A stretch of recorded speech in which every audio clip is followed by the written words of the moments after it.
তাদের কথা ভেবে আমরা যেমনি করে ভারাক্রান্ত হচ্ছি, কষ্ট পাচ্ছি, এমনি করে এমন একটা সময় আসবে যখন বাংলাদেশের মুসলমানদের অবস্থা দেখেও বিশ্ববাসী তখন তারা আর্তনাদ করবে।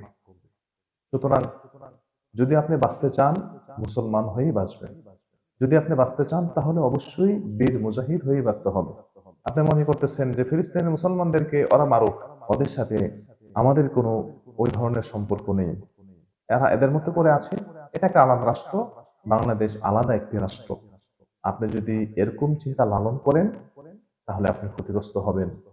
বর্তমানে যেমনি করে আরব লীগ, আরব রাষ্ট্রগুলো এবং অন্যান্য রাষ্ট্রগুলো যেমনি করে নিজেদের হাত পা গুটিয়ে রেখেছে, এমনি করে যদি সারা পৃথিবীর মুসলমানরা হাত পা গুটিয়ে রাখে, নিশ্চিত এটা আপনি জেনে রাখুন, যে কোনো সময়ে যে কোনো ভাবে ওই মুসলমানদের উপরও চড়াও হয়ে যাবে। যে কোনো সময়ে তাদের কপালও ওই ধরনের ঘটনাই ঘটবে, যে ধরনের ঘটনা ঘটছে ফিলিস্তিনের সাথে।